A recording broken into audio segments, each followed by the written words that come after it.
వేరే వ్యక్తి లేనప్పుడు మనం వాళ్ళ గురించి ఎత్తకూడదు. అలాంటి హృదయంతో మనం ఉండాలి. ప్రభు మనతో మాట్లాడుతున్నాడు, మీరెన్నాళ్ళు అలా ఉంటారు. ఈ రోజున ఒక తీర్మానం చేసుకుందాం. ఆ పాత జీవితం మనకొద్దు. లేక ఒకరి మీద పడే మనసు మనకొద్దు. ఒకరిని మాటల చేత బాధించే హృదయం మనకు వద్దు. స్వస్తి చెప్పాలి ఈరోజు. ఆమేన్. ఎంతమంది నాతో ఏకీభవిస్తున్నారు? ప్రైజ్ ది లార్డ్, హల్లెలూయా.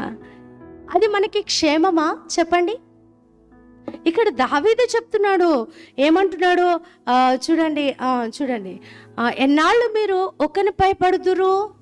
చూడండి 2వ వచనంలో అంటున్నాడు, ఆయనే నా ఆశ్రయ దుర్గము, ఆయనే నా రక్షణకర్త, ఎత్తైన నా కోట ఆయనే, నేను అంతగా కదిలించబడను. ప్రైజ్ ది లార్డ్, హల్లెలూయా. దావీదుకి ప్రధాన శత్రువు ఎవరంటే ముఖ్యంగా సౌలే. ఈ సౌలు ఎప్పుడు పడతా ఉన్నాడు ఎవరి మీద? దావీదు మీద. దావీదు మాత్రం ఎవరిని ఆనుకుంటా ఉన్నాడు? దేవుణ్ణే ఆనుకుంటా ఉన్నాడు. దేవుని మీద ఆధారపడతా ఉన్నాడు. ఎవరు దీవించబడ్డారు చివరికి? ఎందుకు?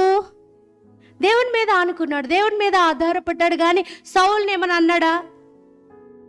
ఎవరు దావీదుని మీద పడతా వచ్చారు? సౌలు. కానీ చివరికి ఎవరు నష్టపోయారు? మీకు ఒక విషయం చెప్తున్నాను, మీ మీద పడిన వాళ్ళే నష్టపోతారు, కానీ మీరు నష్టపోరు. ఒకవేళ నువ్వే పడే వ్యక్తిగా ఉంటే, లేకపోతే మాటల చేత బాధించే వ్యక్తిగా ఉంటే నువ్వే నష్టపోతావు. ఎవరిని పోలి? సౌలును పోలి. అలాంటి హృదయం అస్సలు మనకి మంచిది కానే కాదు. మనుషులు అన్నాక కొన్ని సందర్భాల్లో చిన్న చిన్న విషయాలు తప్పిపోతూ ఉంటారు.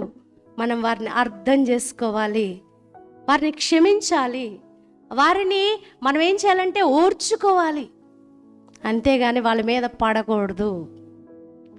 ఎవరిని నాశనం చేద్దామా, ఎవరిని పడేద్దామా అనే హృదయం ఎప్పటికీ కూడా మనకి మంచిది కాదు. ఈరోజు ప్రభు అంటున్నాడు, ఇంకా ఎంతకాలం ఉంటావు అట్లా? ఇంకెన్నాళ్ళు ఉంటావు? మాను అది. అలాంటి హృదయం విడిచిపెట్టు.